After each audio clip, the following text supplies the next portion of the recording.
주님께서 여러분과 함께 마테오가 전한 거룩한 복음입니다.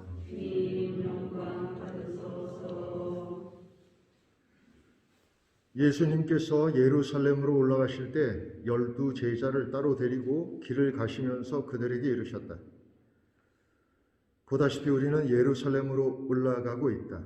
거기에서 사람의 아들은 수석 사제들과 율법 학자들에게 넘겨질 것이다. 그러면 그들은 사람의 아들에게 사형을 선고하고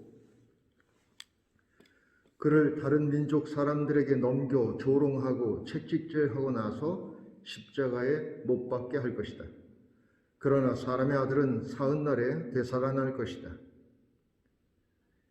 그때 제베데오의 두 아들의 어머니가 그 아들들과 함께 예수님께 다가와 엎드려 절하고 무엇인가 청하였다. 예수님께서 그 부인에게 무엇을 원하느냐 하고 물으시자 그 부인이 스승님의 나라에서 저의 이 두 아들이 하나는 스승님의 오른쪽에 하나는 왼쪽에 앉을 것이라고 말씀해 주십시오 하고 말하였다. 예수님께서 너희는 너희가 무엇을 청하는지 알지도 못한다. 내가 마시려는 잔을 너희가 마실 수 있느냐 하고 물으셨다. 그들이 할 수 있습니다 하고 대답하자 예수님께서 그들에게 말씀하셨다. 너희는 내 잔을 마실 것이다. 그러나 내 오른쪽과 왼쪽에 앉는 것은 내가 허락할 일이 아니라 내 아버지께서 정하신 이들에게 돌아가는 것이다. 다른 10 제자가 이 말을 듣고 그 두 형제를 불쾌하게 여겼다. 예수님께서는 그들을 가까이 불러 이르셨다. 너희도 알다시피 다른 민족들의 통치자들은 백성 위에 군림하고 고관들은 백성에게 세도를 부린다. 그러나 너희는 그래서는 안 된다. 너희 가운데서 높은 사람이 되려는 이는 너희를 섬기는 사람이 되어야 한다.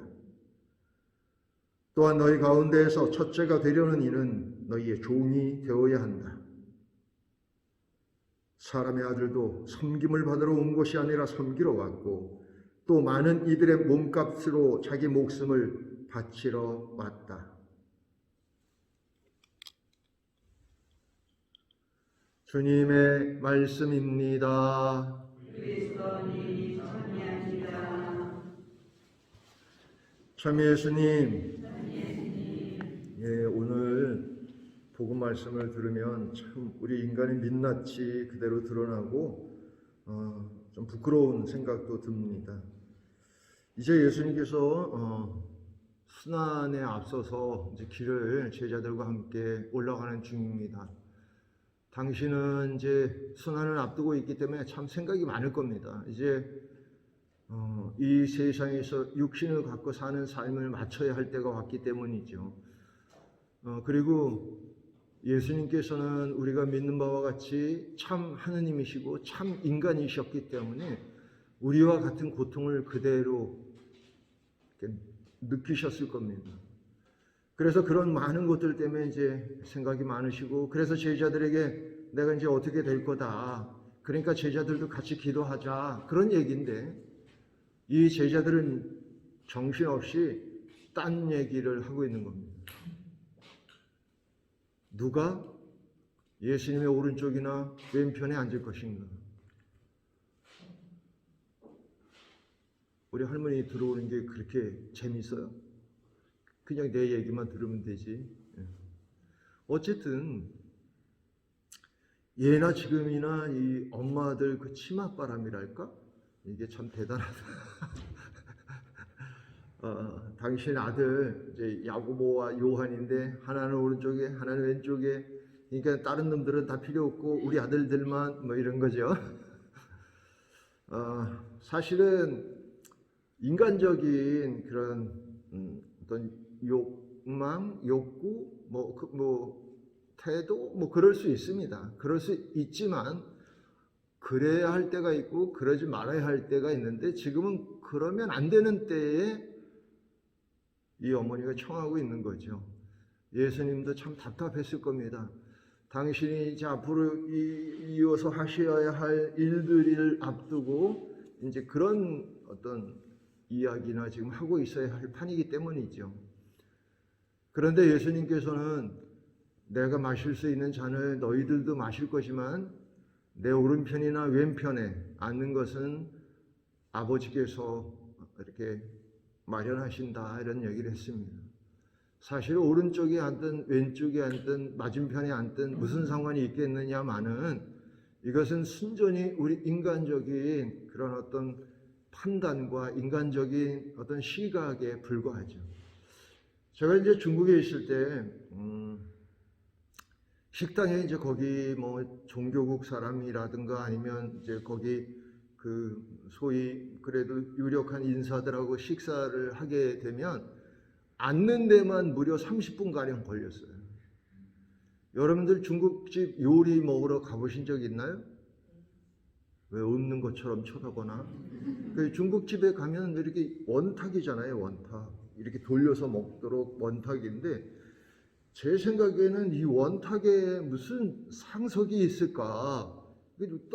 똑같이 이렇게 하는 거니까. 예를 들면 이렇게 긴 식탁 같으면 상석이 있고 뭐 이렇게 해갖고 이게 뭐냐 이렇게 서빙하는데 좀 이렇게 하는데 동그란데, 그런데도 불구하고 이쪽에 앉으라 그러고 막. 저는 가만히 서서 앉으라 그럴 때까지 서 있다가 한 30분쯤 되면 이쪽에 앉으라 그러면 거기 앉으면 되는 것이죠. 이게 어디가 상석이냐면 문을 바라볼 수 있는 자리가 상석이에요.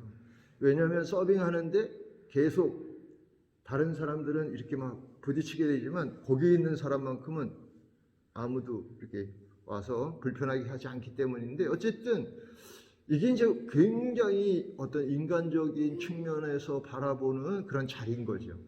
그래서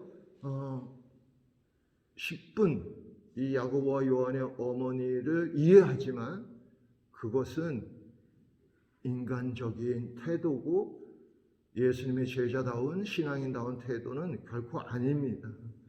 여러분들이 만일 본당에서 무언가 직책을 맡고 일한다면 그것은 하나의 봉사지 지위나 자리가 아니라는 것이죠.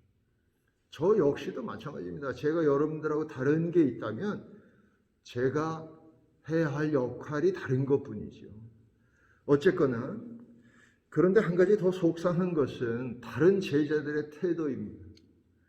오늘 다른 열제자가 이 말을 듣고 그 형제를 불쾌하게 여겼다. 이 이야기는 왜 불쾌하겠습니까? 이들도 노리고 있던 자리였기 때문이죠. 만약 그렇지 않다면 뭐 불쾌할 일이 참 그런 뭐 쓸데없는 짓을 이렇게 하고 말 텐데 자기들도 그런 생각이 있었기 때문에 불쾌하게 생각해요. 그러니까 이 제자들이 하나도 이게 쓸만한 게 없어. 물론 이제 나중에 예수님께서 성령을 보내셔서 이제 쓸만한 것으로 바꾸긴 하겠습니다만 지금 당장은 이게 별로 크게. 자, 이 이야기는 뭐냐면 우리 자신도 마찬가지라는 것이죠. 우리도 하나님께 볼 때 보잘것없고 어쩌면 쓸모없는 존재처럼 보일지도 모르지만 분명히 주님께서 우리를 바꿔주실 것이고 우리가 더 옳게, 더 바르게 오늘 제자들이 보여주는 태도와는 다른 그런 삶을, 다른 응답을 할 수 있을 것이라 생각합니다. 이 복음이 우리한테 들려주는 바로 그 이유이죠. 오늘 복음을 통해서 우리가 제자들과 같은 태도가 아니라 진정으로 이제 순환과 죽으심과 부활을 목격한 제자들다운 그런 삶을 매 순간 선택할 수 있기를 바랍니다. 아멘.